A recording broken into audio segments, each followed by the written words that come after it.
Okay, I'm live.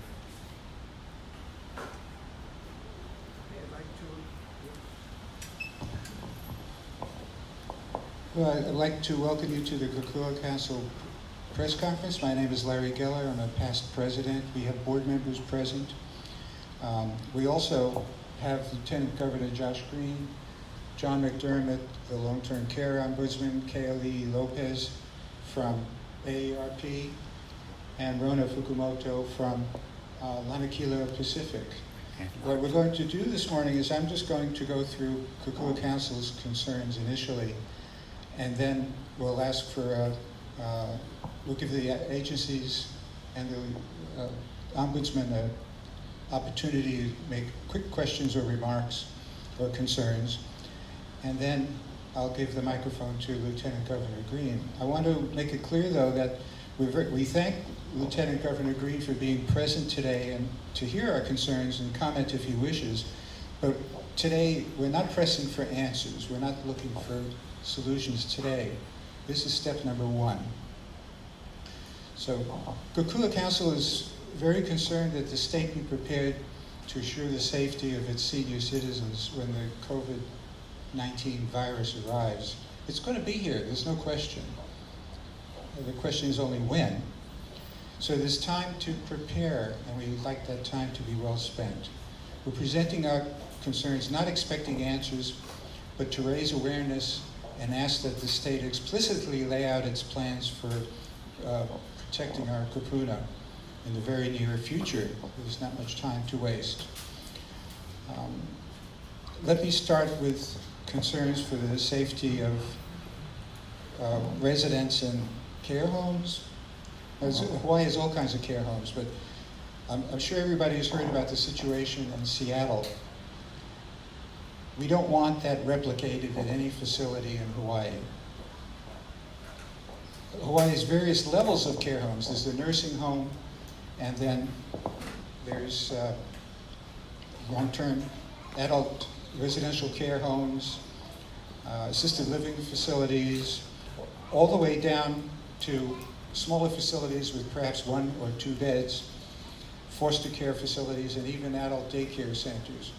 These operators need to be better informed than the operator of that care home in Seattle. We need them to know what to do to prevent infection, and we need what to do if the infection is present in their facility. And the reason is that seniors are the most vulnerable population. I attached to the press release a diagram showing the age divisions and the various death rates. We'll get into that in a little bit. But that nursing home, and just to underline the importance of getting information and making sure that the operators are on top of it. 13 residents of that nursing home died of the virus in Seattle. At least six others have the virus. There's not enough test kits available to diagnose all 63 other residents. The availability of an adequate number of test kits in Hawaii is certainly one of the concerns we hope to see addressed. Also, vendors cannot serve that facility. It's locked down. But those vendors have been to other facilities that they also serve. So there's the possibility of spreading the infection out of that nursing home. Actually, out of the 180 staff members, 70 have called in sick. So that'll just give you an idea of the, of the severity that we really want to not see in Hawaii. Now, seniors in care homes are of heightened risk because of the age and underlying health conditions. They're in a nursing home for a reason. And that same reason makes them vulnerable to the virus, severe reactions, long hospitalizations, and the fear of death. We'll need to take proactive precautions in Hawaii to avoid that situation. Let me jump for a moment to concerns that we share with people of all ages related to the facilities. Are there enough isolation beds in hospitals in Hawaii? Are there ventilators of the correct type in sufficient number? I understand that there are some in stockpiles in some states. Well, how do you get them out? and installed at the hospitals? Do we have enough ER capacity? Will medical professionals have access to test kits, proper masks, protective clothing? And I think a concern that has come up in the news recently, who will pay for testing and mandatory hospitalization? Let's say you're ordered into the hospital. Do you really want to see a $3,700 bill when you're checking out? That's happened, according to Twitter, anyway. But our kupuna have needs that are not shared by the general population. Age itself is a risk factor. You may see in the news that we shouldn't worry because the death rate is only 2%. Well, and most people will recover. Yes, this is true. But if we're looking at kupuna, older adults, let's say 70 to 79 years old, the death rate is reported to be 8%. For 80 years old and older, the death rate is 14.8%. And within those age groups, people with impaired immune systems have a very high rate. The best data comes from China, which is a special situation. I don't think it could be relied on, but it's more than a third of people with immune deficiencies may be at risk of death, according to that data anyway.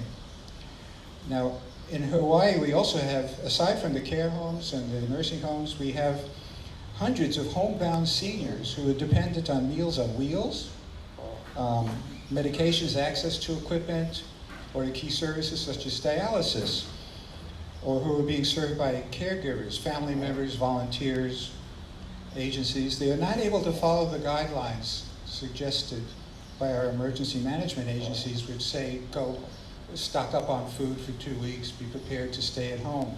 These people may not even see the guidelines if they don't have a computer. We're actually counting on the TV news and radio news to inform these people, because they do watch TV and listen to the radio. But they'll need better information than go out and buy toilet paper. You can't live 2 weeks on toilet paper. Also, many of them are not feeding themselves. We have people with special situations. We have people who require their caregivers every day even. A small number, well, I don't know if it's a small number, but a number of people have feeding tubes and need manual assistance to eat. So that person who assists them must be able to get to them. And at the same time, it's not just a question of getting to them, it's a question of getting to them without bringing the virus along with you. Others have mobility limitations, walkers or scooters or wheelchairs. They cannot even do normal shopping. And they're going to need, I mean, these are people that are so far not covered by the general instructions to people to stock up. In the event of quarantine, the order will be given suddenly, and there's no time to prepare. Some kupuna are oxygen dependent. They require refills of the cylinders, for example. Others require skilled caregivers, the feeding tubes, and some require to get to dialysis every couple days. When the quarantine order is given, there may be people who need to get to dialysis within 24 hours. So there's also a question of identification. Oh, will the handy vans even be running? We don't know the answers to these questions yet. We don't even know the questions yet. There's a question of how the people will be identified. Do we need to create a registry? Is it needed? How will we locate people with medical dependencies? How will we know the extent of the problem? How will we know how to get help to them? Seniors need food and water, not toilet paper, and they must be able to fight. They can't fight crowds at Costco. I lined up for toilet paper, but I didn't see anyone else my age there. Maybe they still have time.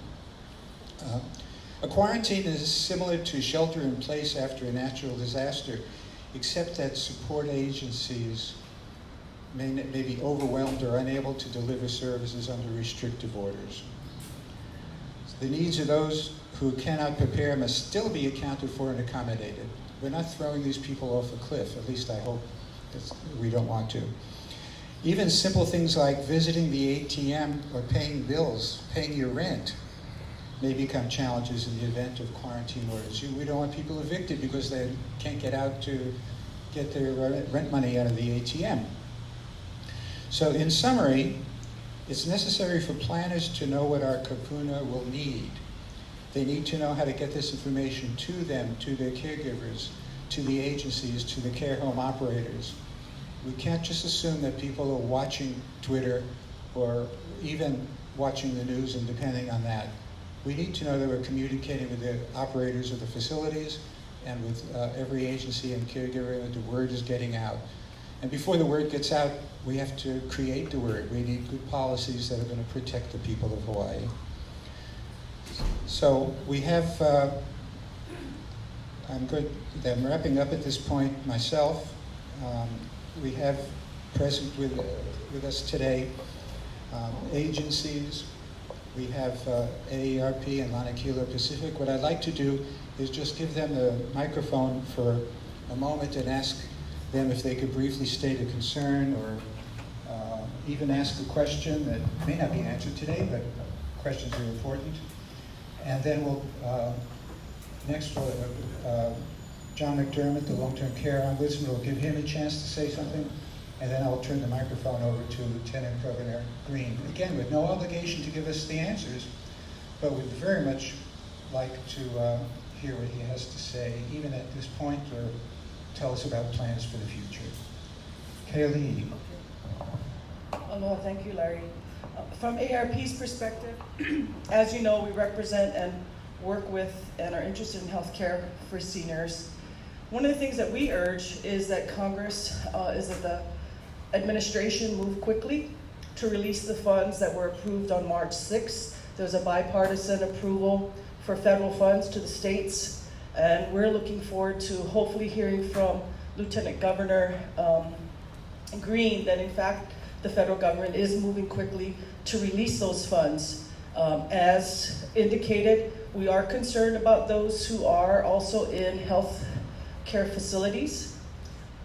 As indicated, seniors are very vulnerable, as well as those with underlying diseases. So it's not just 50 plus, but those who potentially have underlying diseases such as heart disease, diabetes, other types of illnesses can be vulnerable to the COVID-19. With that, we also want to make sure that many of the organizations out there provide information, ARP Hawaii in particular, ARP for information for those who want to know more about what they can do to protect themselves and their loved ones. I would strongly recommend going to arp.org/health. There's information there. Things that people need to be aware of is, regrettably, during times like these, sometimes there are scams. There are scams out there trying to look for investment for the cure or vaccines. Please remember to not give out information that you would normally not give to a stranger, just because they're looking to provide perhaps the next best thing to protect or address this issue. So, addressing the issue of scams, they happen in many different ways, and regrettably people do use situations like this for that particular purpose. Again, I think please just inform yourself, keep yourself informed. There isn't a reason to panic that I'm aware of. We just take the precautions we have to take care of ourselves. Again, caregivers, you have to take care of yourself so that you can take care of those that you care for. And with that, Larry, I don't have much more to say other than it's great that an opportunity like this is being given to educate the public. Education and informing yourself is the best precaution you can take. Yes, thank you so much, Kaylee. Next, Brenda Fukumoto from Lanakila Pacific. Thank you, Larry. Lanakila Pacific, as a direct service provider, we are very concerned about being able to provide services to our seniors in the most safe way possible. Also with me is Lori Lau, the director of our Lanakila Meals on Wheels program. And I believe we sit here not only for our program, but for all the Meals on Wheels programs that are serving throughout the state. We are in a very difficult position. We want to be able to provide meals to our seniors, but we want to be able to do it without bringing, the virus to them or getting them sick. And we are looking for information on best practices, some guidance on how to provide the meals, not only for our staff, but for the hundreds of volunteers that support the Meals on Wheels program across the state. Mary, do you have any questions? No, just to echo what Rona said, our primary concern is being able to continue the service to the seniors in the most responsible way possible, and to make sure that we have the correct information and the resources to be able to continue to do what we do. We want to be part of the solution and to help in any way that we can.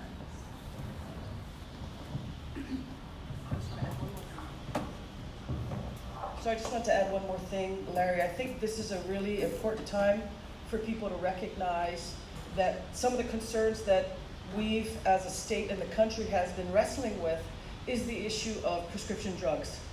And the concern is the degree to which the pricing of drugs, even now with this particular situation, the shortage of testing kits, the issue of how do you come up with a vaccine, how do we ensure that the cost of prescriptions for issues like this, as well as everyday situations, aren't used as an opportunity to take advantage of people who are in need. So again, I would also encourage people to consistently look at the issue of the cost of prescription drugs, and this is just a good example of where that can definitely be a challenge for us.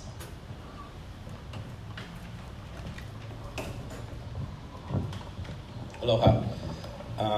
Okay, so I'm speaking for the Long-Term Care Ombudsman Program, and so we use volunteers and contracted staff to go into long-term care facilities and advocate for our seniors. And so we have almost 13,000 long-term care seniors or beds, and we want to make sure all those people are safe. And so right now there's no case of the virus in any of our long-term care facilities, which means that if it does happen, somebody brought it in. And so how do we prevent that from happening? So our facilities have lots of visitors. You have vendors, as Larry had talked about, family members, volunteers, church groups. And one example of what I noticed just recently, I was at a facility on Thursday, and they had a table set up, and they asked 3 questions. Have you been in any of these countries in the last 14 days? Do you know anybody that you've had contact with in the last 14 days? And do you have a fever or you're feeling okay? All of that self-reporting. That was on Thursday. I went back to that facility yesterday, and now they're taking your temperature. And so I thought, wow, okay, so what's happening in Washington with the long-term care facility is now registering here, that we really have to do a better job of monitoring who's coming into our facility. So I saw that as a great improvement. But you do have a staff who come in that late shift, 11 o'clock at night. Are they getting their temperature checked? Those off hours when you no longer have somebody at the desk monitoring who's coming in and out of the building, we need to make sure that everybody, including staff, are being checked for the virus and taking precautions. So I just wanted to bring up a couple of things that I've noticed over the years. So we see people in wheelchairs. If the wheelchair doesn't fit you because you're too small, you may not be able to reach over and grab that inner wheel. So you're grabbing the tire, which has been on the floor. So everything that's on that floor is now on your hands, and then you go to have your meal, and our staff vigilant about making sure everybody's hands are washed before they eat. These are things that I have noticed. If a feeding tube, some kind of a tube hits the floor, nursing staff knows right away they're supposed to clean that. But what about the call bell? Call bells are always hitting the floor. I've never seen anybody clean the call bell. We have isolation rooms where somebody has MRSA, somebody has something that's contagious, but you have residents with dementia who wander into those rooms and then wander in somebody else's room, and now they can be spreading something because you didn't put some kind of a barrier so that somebody with dementia would know can't go in there, or put some kind of a cone, the wet floor kind of a thing to create some type of an obstacle. I was at a facility where there was signage warning people that you have to gown up, and I saw families going in and out constantly, and I said to the nursing staff, why don't you stop them? And they said, well, that's family, how can we stop them? Well, the families are now going to catch something and maybe bring that home or bring that to their community or bring that to their school. And so, you know, if you put up signage, you have to enforce that signage. And so I think that sometimes, you know, staff are kind of reluctant to educate people about why what you're doing is potentially very dangerous and you need to follow the protocols that we've established. Some of our facilities, because they're short staffed, they use agencies. I don't know what kind of training those agency staff have in terms of you know, preparing for this virus, and so everybody has to up their game, basically. This is very serious, and it's something that maybe we should have taken more seriously, because we always have the flu season. So anyway, the good side of this is that now everybody realizes that we all have a responsibility to make sure that folks in long-term care facilities are not hurt because of something that we foolishly did by not taking these necessary precautions.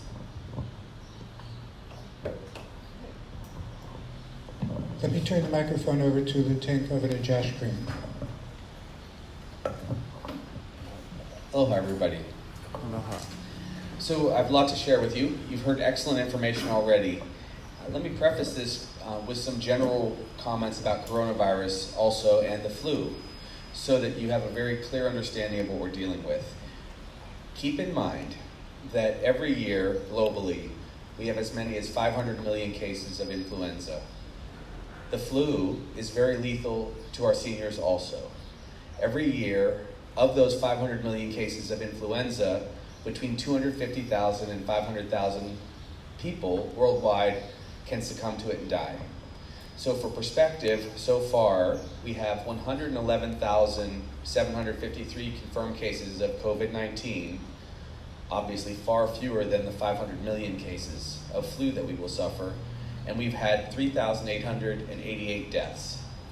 So though the risk is very high at this moment that COVID-19 will spread and will continue to spread, it is infinitely smaller than influenza. I want to reassure people about that because, just as has been said a moment ago, we also have to worry with the same concerns and same preparations for influenza. Now, why do we worry more about COVID-19 than flu? Well, on a case-by-case basis, COVID-19 is more lethal. As Larry pointed out very well, the mortality rate can be as high as 14% for people who are over 80 years old and get COVID-19. Right now, only about 1 out of 1,000 people will die of the flu, as opposed to that rate, which is infinitely higher. So that's why it is much more severe. That's something very important to remember. In Hawaii, we have just 2 confirmed cases presently of the COVID-19 virus. One very senior gentleman who came from Washington State back to us, who's in the hospital, over 90 years old, and another person who was on a cruise ship. So just 2 confirmed cases. So that number will surely go up over time as people return from other places across our country, across the world, whether they've been in contact with cruise ships and so on. So please be aware. A couple important things right out of the gate, and then I'll go through a lot of information. Our hospitals are prepared. We have adequate intensive care unit spaces. We have 166 isolation beds across the state, and our healthcare providers are being very well equipped as we go through all of what we need supply-wise, statewide. In fact, this afternoon I will be with DMAT from 2 to 3 to look at all of their extra surplus supplies. That's our emergency stockpile. We also work with the hospital associations very thoroughly to make sure any of our hospitals or long-term care facilities can as quickly as possible get the protective gear that's necessary to keep people safe. This is the big picture. Now, in a more day-to-day picture for us, why do we worry? Well, we worry about contaminating potentially our long-term care facilities where we have our seniors or people who might be less senior but might have early onset dementia, and they themselves will have the same risk of dying at that higher rate. So the things that the CDC has recommended, let me just go bullet by bullet point. Post signs at all our entryways to not go see your loved ones if you're sick. If If you're sick, you should call them on the telephone, or we can set up FaceTime, those kind of things. People will understand. We know routines are important to our seniors, but still, more importantly, we don't get people who are sick in touch with them. We ensure that sick leave policies are in place so that any of our employees who are sick are able to stay home. And we're working right now to make sure people who economically need those jobs will get workers' comp, will get unemployment benefits, and so on, in case they have to be away from work, because we don't want to set up other problems. We will assist all residents when they have symptoms, and we will assess them nonstop for the main symptoms, which are fever, cough, and shortness of breath. Those are the most likely symptoms of COVID-19. As we keep everyone informed, which we will say over and over again, continue to do the smart stuff. Get your flu shot, wash your hands, doing fist bumps right now. We don't want to have close contacts of our face. You stay 3 to 6 feet away from somebody. If they sneeze, the droplets will not get on you. You're much less at risk to get sick. We should restrict visits for people who are sick. That I want to re-emphasize. So if someone has fever or cough or shortness of breath, and they are a resident of our long-term care facilities, we want them to stay in their rooms so they don't spread it to other individuals around them, and we don't get an outbreak like we saw in Washington. In general, if people have undiagnosed respiratory issue, no respiratory problems at all, we just use the standard contact. We wash our hands, we make sure we don't cough or sneeze on one another. We again worry about droplets being the projectile from our sneezes and coughs. We hand wash. We put all the respiratory hygiene we already had. If you have a cold, you wear a mask. That keeps stuff from going out. It doesn't keep stuff from coming in as well. We have to make sure that any employees who are working with our seniors are not sick. That's very, very, very important. And we don't mix populations of people who are working, say, in the intensive care unit and then overtime shifts in long-term care facilities. We have to be very mindful of that. Some of these things may seem manini, but we can't afford an outbreak amongst our kupuna. We'll make the PPE, that's the protective gear, the equipment, for face masks, eye protection, gowns, and gloves, immediately available outside of all of our residents' rooms. If you run a facility or you have loved ones in a facility and you don't see it, call me or my staff, or call the Healthcare Association or the Department of Health, and we will get it there.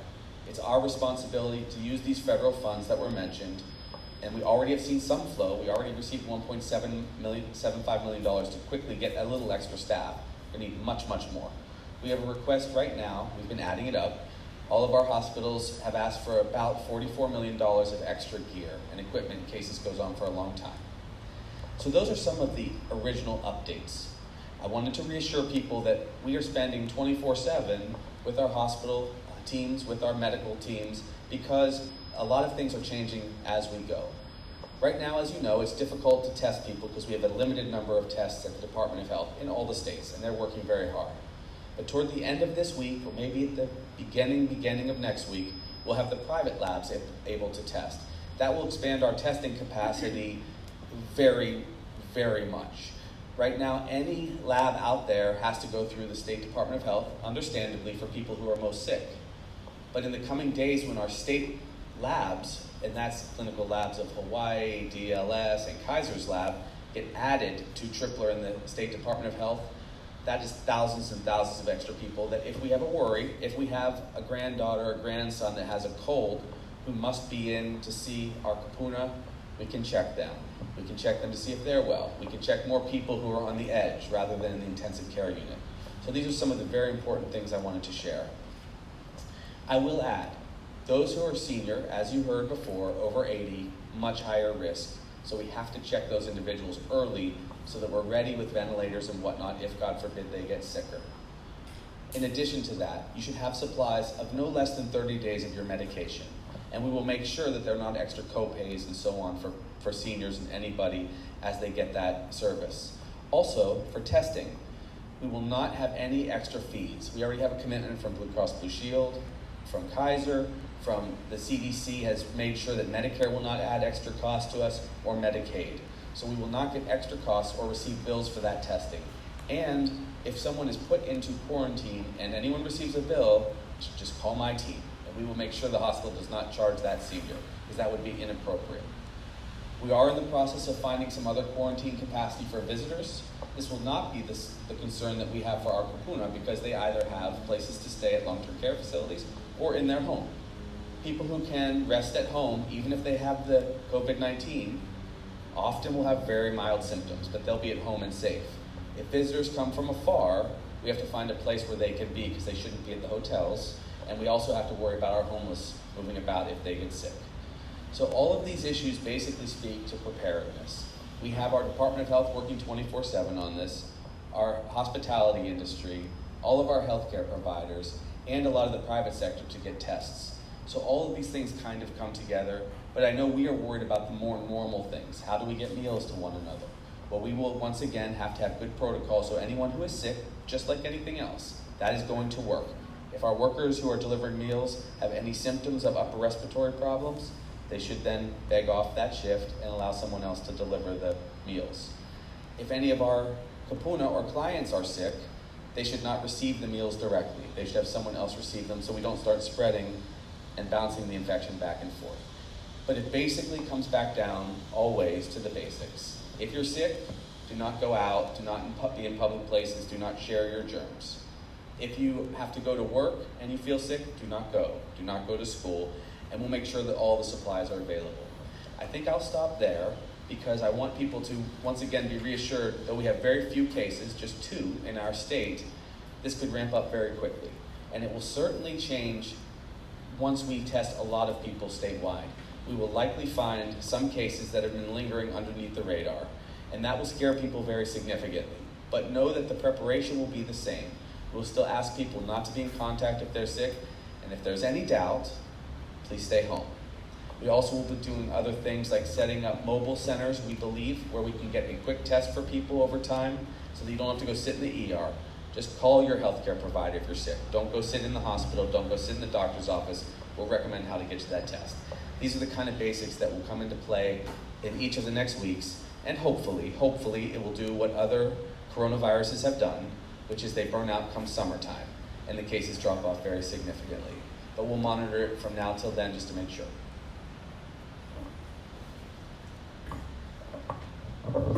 Thank you. That was, I'll have to say, very reassuring to me. Thank you so much.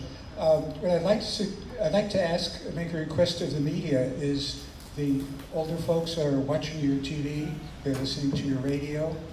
Please try to get the information to them, such as you heard today and what will be coming out in the future. This is a tremendous responsibility, but we know that our media people are on top of it. So I think we depend on you. Now for what I'd like to do in the press conference, I think, before I end it, the news this weekend, there are some patients, I think in Seattle, who went from no symptoms to death in a matter of hours. I find this kind of, it has to be corroborated, but I find this particularly scary. We're dealing with real stuff here, folks, and it's going to take a very professional response on the part of everybody, the state, the agencies, the media, everybody, and we can beat this. The media probably has questions, so let's do that now. Please ask your questions, and you'll have the opportunity to interview after the close of the press conference. So anyone who wishes to, if you want to do that, or you can just interview agencies or. Yeah. So if you please identify who you're with and you ask your question. If you could use the mic, it's better. All right, sorry. I'm also And doing it whoever's going to live. answer could come to the podium. Yeah, and whoever answers, come to the podium, please. For the media. So we've been getting a lot of questions about the case yesterday, about what happened in terms of testing, why the gentleman in his 90s went to urgent care and then wasn't tested, even though he exhibited severe symptoms and came from a place that had an outbreak. What happened? What was the gap there? Because he was sent home, and he was essentially out in the community for 4 days before the ambulance came and took him in. I'm going to speak to what always should happen, Okay? An individual like that should get tested. The challenge has been that the restrictions that were placed on us by the CDC up until last Monday prohibited any testing for any individuals that were not from the countries that were most affected: China, South Korea, Italy, Iran, so on, Japan. So that individual, in my opinion, should have been tested, and that test should be expedited. We can do between 250 and 500 tests per week. We must do that. That's from our public sector testing. In just a few short days, we will be able to use our private labs, which just means that anytime you go to the labs, they can swab the back of your throat and get a strep test. This test is a little bit more invasive, not much more. Requires a swab deep into the sinus, and that test should have been done for that individual. Ultimately, it was done at the hospital. I think that what's happening is there has been a severe rationing of tests because of a concern that we wouldn't be able to test people in intensive care units. My strong recommendation to our Department of Health, who are working very hard, and all providers out there, is to get the test now. We should max out our testing every single day in this brief last window before we have the private sector come on. I've spoken with all of our labs each and every day, including today twice, to make sure that they expedite it immediately so that we can get routine tests for people and that individual would count. I wasn't the clinician at that facility, so I don't know what the circumstance was exactly. Let me speak to providers directly. If someone comes in with a fever and cough, the first thing that we're doing, because this is flu season, is checking for flu, influenza A and B. If someone tests positive for flu, that is basically the end of it. People are not going to get two of these serious viruses at the same time. It's very, very unlikely. If someone tests positive for the flu, they've got the flu, and you can get flu medication, Tamiflu, and go home and rest. If you test negative for flu and someone's still feeling those symptoms, I strongly recommend that we get the test, the COVID-19 test. It takes just 3 to 4 hours here on Oahu, a little longer if you bring them from the neighbor island. Get that test result. As we have more tests, it'll take a little longer, but we still can do same-day testing. And by this time next week, we'll be able to test thousands of people because it'll be in all of our labs. Do you think it was the misinformation, or not misinformation, but just kind of the lack of information of what criteria was needed by our clinicians on the ground? It's possible. I will tell you this is what we're doing for our clinicians, and this would be very helpful, I hope. Tomorrow morning, Tuesday morning, and we're going to subsequently continuously do this on Tuesdays, at 7:30 in the morning, we will have a call-in number hosted by the Healthcare Association of Hawaii. We'll post this on our Facebook today about the specifics to call in, where all providers can call in and get the basic information. But let me say it right now.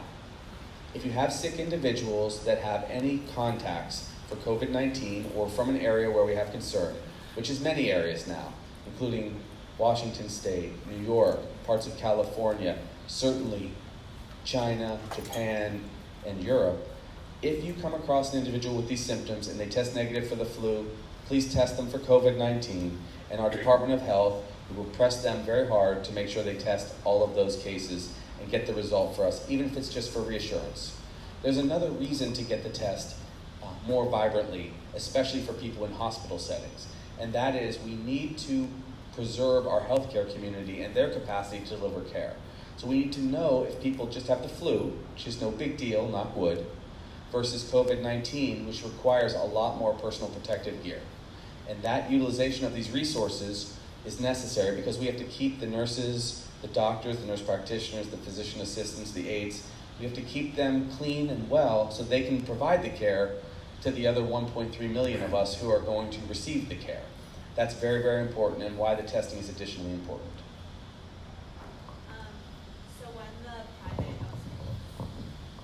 So when the private labs come on, will the health department, just to clarify, they'll still have to approve? No. When the private labs come on, it's my understanding they can simply run the test, and those tests will be fully covered. We will communicate all of the test results with the Department of Health so that they see if there are any positive cases and they can follow up. But in the private labs, it will not require a comprehensive approval process, which will mean that we will rely on the advice of physicians, nurse practitioners, and physician assistants to make the order of the test. If people don't merit a test, if they have no symptoms and no risks, it's likely we will not test. But if they have these symptoms or have this risk, they can simply run the test like anything else. If I look at a friend and I'm worried about their cholesterol, I will check for their cholesterol. If If I look at another friend and worry that they have COVID-19, I will test for COVID-19. And then also, are we still going to be looking into doing that surveillance survey 200 sample thing, or? Yes, that's very important and very wise of the Department of Health. Doing surveillance, although broad testing will also achieve that similar end, but to do surveillance sampling of people who have had flu tests, what that means for people, and I had to learn this myself, is that when you test the underlying tests that have already been done and recheck for COVID-19 from their samples, we can see if there are pockets of COVID-19 that have been eluding us. And the whole country needs to do that so that we can get a better idea if we're also struggling with COVID-19 like other countries that have had a lot of cases, like Italy, like South Korea, like Japan. Japan less so than obviously Korea. And so we'll do that. The Department of Health has to always be very careful about their resources at the beginning of an outbreak. And I know that that's very frustrating for people. And I think that we can do better. There's no question about that. But we are pressing and advising very, very directly that we want to max out the use of all of our 250 plus tests per week, because the people are clamoring for that. And I'm speaking day in and day out with healthcare providers asking me to convey that message, which I will keep doing with our director and his team, who are working quite hard. Yes? The uninsured, who do they call? The uninsured will be completely covered by the Department of Health for testing purposes. Okay. So they do not need to worry though we have a very small number of uninsured, most people are Medicaid, but if you are uninsured, the test will be covered by the Department of Health, and you should not be worried that because of poverty, you won't be treated like an equal citizen for the purposes of getting well. Thank you. If they do have a problem, we will also be adding these tests to many of the places where we treat uninsured, like some of our little clinics spotted across the state, community health centers, and so on. But once again, it's a challenge for the uninsured or people who don't have a healthcare provider, because they often don't know who to even call, and we're trying to prevent people from going to the emergency room if they're feeling symptoms. If you're feeling symptomatic, call one of the community health centers and we'll direct you where to get a test, or call the hospital or Department of Health and we'll direct you once again how to best approach things. But I will say this, if anyone is feeling short of breath and they've got symptoms, that is the circumstance in which we want you to go to the ER. We will immediately put a mask on a person, divert them so that they are quarantined or separated from spreading it to anyone else. Thank you. Hi, Lieutenant Governor Josh Green. Thank you for coming here. By chance, do we know the urgent care facility that 90-year-old man went to first, and is it still open? My apologies, I don't know the specifics of that, which urgent care facility they went to. Okay. And then, do you see us stopping, suspending any more flights coming into the island from the mainland, or any cruises are going to be docked here? Great question. So my personal recommendation has been that cruise ships do a 60-day pause. The cruise ships are enhancing their capacity to screen and check for any individuals that are at risk, but because a lot of people are asymptomatic before they ultimately develop the disease, it's just too difficult. I think the cruise ships are running a terrible risk of damaging both communities where they've been landing and their own business capacity going forward if this continues. Planes will continue to be diminished based on need and volume, and I think that there are some possibilities that the federal government, CDC, and the Pentagon will decide certain other nations that don't have any travel whatsoever, like from China. We may be cresting with the disease in Asia right now, though of course in Europe and here and across the United States, we're just seeing the ramp up right now. So if we see severe numbers of cases from certain parts of America, I would not be surprised if certain airports suspend travel. But I, at this point, think Hawaii is better prepared than any other place that I've seen. We're just mindful because we get so many travelers. So we're going to ask people, if they're sick, do not travel anywhere. Do not travel across state lines. Do not travel across the ocean to Hawaii if you're sick. Wait, postpone your trip, come in a month or two. That's totally okay. Big projects, big events, same thing. If you're sick, don't participate in them. I think some will cancel their operations because they're going to see so few people that are willing to travel, it won't be worth holding the events. We're right on the tipping point of that. We have some of these large events, for instance, the Kona Brew Fest is coming up this coming weekend. They're right now on, but they're asking themselves at what point do they worry? Because there's not been community spread, it's been quite good, but if you are sick, don't go to the Brew Fest. If you're well, go. Have a sip of beer, all right? I'm pro-beer, but I'm against spreading coronavirus. So we have to make sure that anyone who's sick stays home.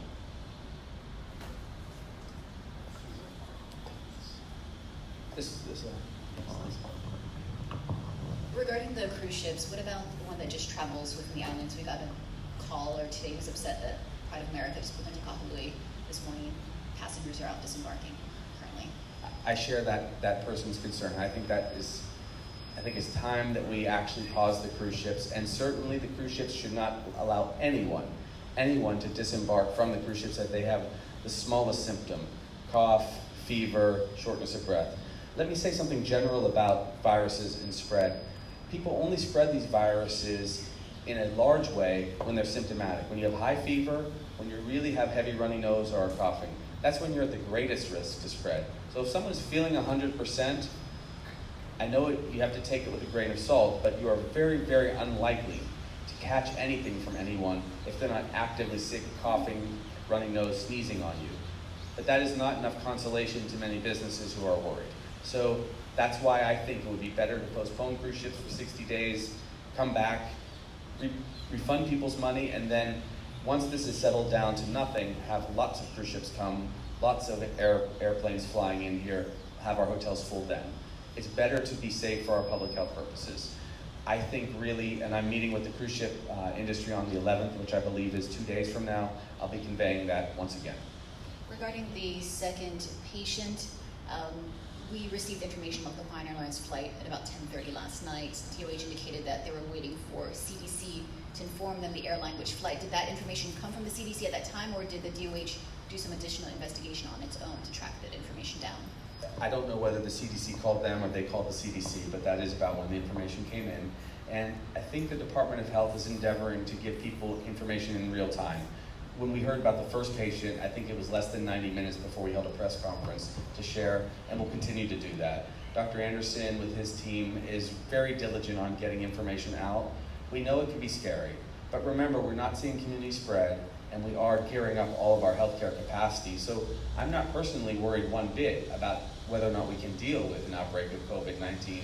I'm much more worried about public confidence that we're not doing enough to prepare. That's why I would like to pause cruise ships, why I would like to get all of our personal protective equipment in place, why I'd like all of our healthcare providers to be able to test before we have any other concerns or variables in the system. Do you have an update on how many people the DOH has contacted so far? They were indicated at that moment at the press conference yesterday they were in the process of contacting people. I have to defer to them. I don't know.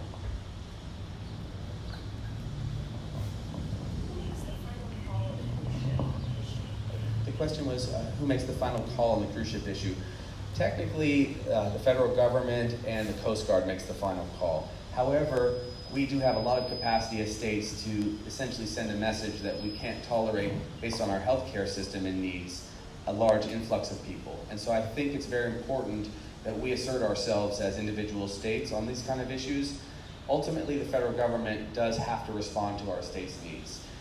The cruise ships themselves are very aware that if this continues to go on, there will be no cruise ship industry in the future. And I think that is as damaging to them as our concerns about having a lack of access to tests and healthcare here for us. The interesting thing that came out of the federal government yesterday was the recommendation on cruise ships. They did not do an adequate job recommending, from my perspective, what should be done. They recommended only that people who are senior or who have underlying medical conditions not travel on cruise ships. Now that's good advice for the people to not go on the cruise ships, because they would be at increased risk to get sick and even perhaps to die if they're old. That does nothing for us if a younger person, a 50-year-old like me, were to contract coronavirus, COVID-19, and then spread it to the older people that are in our communities. That's why that's inadequate and why they're gonna have to do a better job. For senior care facilities across the board, are there going to be regulations in place, for every single one, like taking temperatures at the door?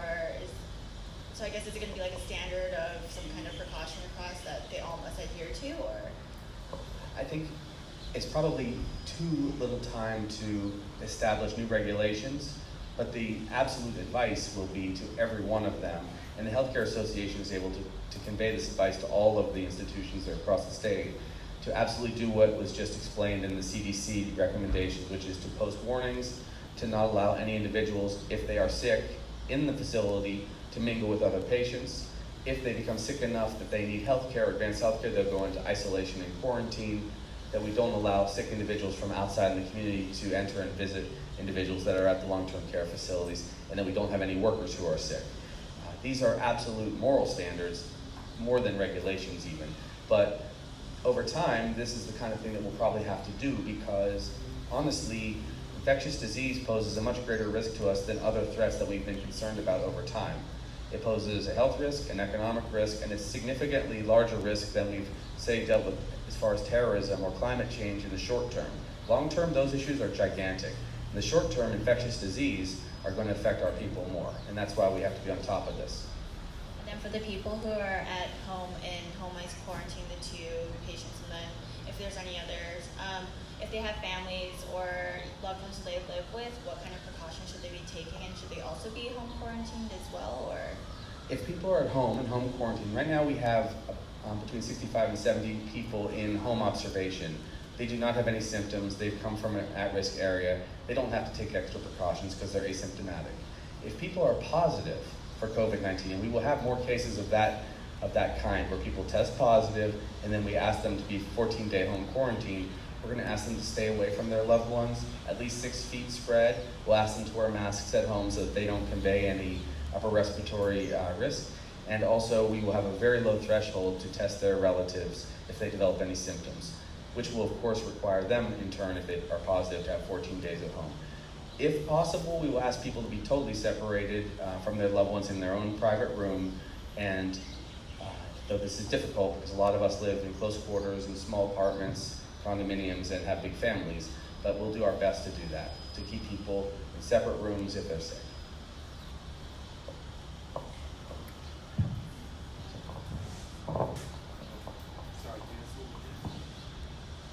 Sorry, Governor. Are we going to be able to find out that urgent care clinic by chance? I'm sure we will. Okay. We have an 11 o'clock. What we do is 4 days a week, more or less, sometimes 3, sometimes 5. We will have a statewide video teleconference with all of our partners, where we'll get extra updates from Department of Health. I have no doubt that the Department of Health will talk specifically to that clinic, find out, and share information as needed. I just don't personally have that information on that individual case. I think that what you can expect is continued transparency, and I think that's what people really want. I just think they probably also want more testing capabilities and a little bit more firm guidance on what our preparedness is. So that's why I wanted to be here today. I'd like to thank Dr. Green and everyone else for participating. I think you have another event right after. If there are any questions, well, let me say I feel a little better hearing more answers than I had questions today. I feel encouraged, and I hope everybody else is too. And let's bring this conference to a close at this point. Anyone who wants to watch the instant rerun can go to Kokua Council's Facebook page, where the live stream should be available. Yep. Thanks to everybody. Thanks Thank to all the you. participants in the panel.